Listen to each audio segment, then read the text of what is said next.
11 years in the NFL, Super Bowl champ with the Saints 10 years ago. Reggie Bush, now a Fox football, college football analyst. All right, so before I get to OBJ, Cam Newton, All or Nothing, the Amazon series. Yeah. It confirmed a lot of my criticisms. That's how I would view it, is I've always seen him as talented, but distracted. Yeah.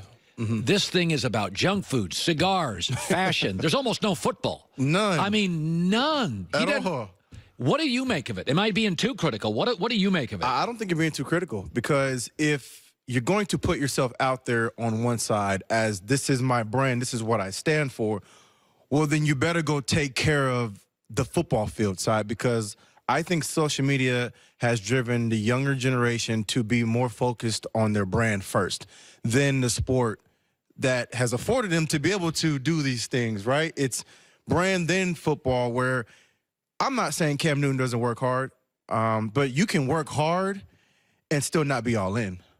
You can work hard and still come up short, right? Because this game, the NFL level, is extremely hard. It's inches. It's a game of inches. It's just like details or everything. And I look at Cam and I think, talented, but good hell is he distracted. Yes. And to me, the play I always think about is in the Super Bowl, it's 16-10, and the ball's on the ground right in front of Cam Newton, and he has the opportunity to go get that ball. That is not the time to get the alligator arms. It's you got to pull teeth, pull hair, eyelids, whatever you got to do to get that football back. Cam didn't want to get hurt. He didn't want no part of that. And when a lot of the coaches, teams I played on, especially when we won championships, when that ball's on the ground, it's a dog pile. Everybody and their mom is on top of that ball, trying to pull jerseys, hair, whatever they can to get that football back. Coach Carroll used to always preach that when the ball was on the ground, it has to be ours. It's not 50-50. It has to be our ball. And if you got to fight, kick, scratch, whatever you got to do to get that ball back, that's what you have to do. And so to me, that's a play that's going to haunt him for a long time until he changes the narrative. No, I think that there is a sense. People say they're committed. I remember one time Drew Brees, you know Drew, I was at the other company I used to work at. It's a midsummer, and Drew Brees was there for a fly-in, fly-out, you know, the car wash. He did 4 shows. Middle of the day, he's like, I had 40 minutes. He's in the gym. Sweating. And I'm like, aren't you on? He goes, yeah, I had 40 minutes. He raced to the gym. He's doing it. He goes, my shoulder every day, I've got to do it. And I'm like, that is committed. In between a hit on one show, running to the gym to get a 40, and then basically put a dress shirt on and run back. And I'm like, that's why Drew Brees is. Let me give you another story about Drew, because I think I talked about this before. When I was a rookie, I would try to beat Drew into the facility. So I would try to wake up as early as I could possibly wake up at 21 years old, right? So I would get there 6 a.m. There's no sunlight out. There's one car in the parking lot. It would be Drew's car. And he'd be already in the facility, in the film room, studying film. So he's in there before the coaches, right? And so that tells you all you need to know about Drew. Now, I'm not saying Cam Newton doesn't do those kinds of things, but whatever he's doing right now is not translating to victories, you know, for the team. And he's been injured. So then you have to factor in that on top of it. Because if you're going to, I'm watching a clip from him from that video, talking about how he's the bear, right? He sets the tone. He's the guy. Well, if that's the case, then you got to be able to man up or do whatever you can to will your team to victory when you're injured, right? Because we've seen quarterbacks play through injury. And I'm not saying that, you know, his shoulder injury he could have played through, but I know that I've seen a lot of the great ones play through injury and make you think that, man, was he ever injured? Like, I wasn't sure. Like, when Michael Jordan had that performance, when he had the flu, when he was sick, right? Like, you weren't sure after watching him, like, did he really have the flu? You know what I mean? And so, to me, the great ones do that. They're able to play through the injuries, play through adversity, even when they feel like crap.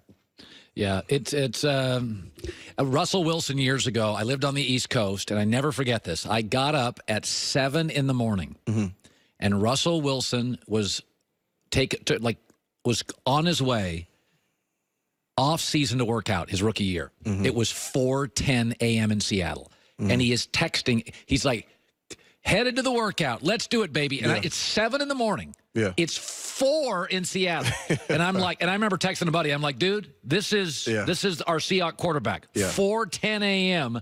Russell Wilson is driving to the facility in Seattle at 4:10. Right. Like when you turn on Cam, when you put Cam's brand next to Russell Wilson's brand, you know that everything Russell Wilson is selling you is probably exactly how he is when the cameras aren't on, right? Like you just said, he's working at a 4 a.m. There's a portion of that feels like that may not be Cam Newton, right? Like, I don't know if he's doing it, if he's not, but it's the question of it, right? Like, is he getting up that early? For Russell Wilson, you know, oh no, he's getting up that early. Like he's working his butt off. Yeah, by the way, it's one of these things that I've been critical of Cam. This series just kind of confirmed what I thought, which is he's big, he's powerful, he's not a terrible teammate, but he's a distracted quarterback. And I think in a game of football that's inches, not feet, it's very hard to be distracted. I mean, we talked about this. By the way, Odell Beckham to Cleveland, is it going to work? I think it'll work, yeah. I think it's definitely going to work. And I think he understands the opportunity that he has in front of him. Now, I understand a lot of the criticism that's coming out with the GQ magazine article that he just had, but I think this is his first exposure to a great team, right? This is his first exposure to, oh, I don't have to go out and be Superman. Like, I got Jarvis on the other side. I got Njoku. I got Nick Chubb, right? I got Baker Mayfield, who's young, energetic, who's going to get me the football. But I think this is his first exposure to a championship caliber team. So I think that in itself is going to elevate his play. I think we're going to see a much more free Odell Beckham this year because there's something to be said for when you can look to the other side of the ball and your teammate is making those one-handed catches too, right? He's making those contested catches too. Or Nick Chubb is bursting down the football field for 30 yards. Or Njoku is making a leaping dive over a linebacker for a touchdown. There's something to be said for that where the culture now rubs off on everybody. And I think that's what's going to happen with Odell this year. Yeah, you know, Jarvis Landry, because he played in Miami on a bad team, and last year he plays in Cleveland on a pretty average team. Jarvis Landry is a 90-catch-a-year Pro Bowler. Like everybody every year.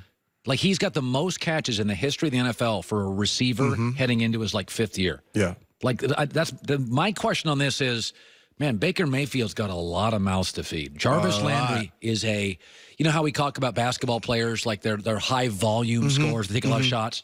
Jarvis Landry is a high-volume receiver. Without a doubt. And I think the smart thing for Baker to do quickly, 15 seconds. He's got to take Njoku, Jarvis Landry, Odell, Nick Chubb. They all got to get in the room here and say, look, guys, I know we don't want to be great, but I got one football. And the more unselfish we can be, the better shot we have at winning this thing. Yeah, create some clarity because there are it has to be clarity. Oh, my God. Their weapons are incredible. Hour 3 next.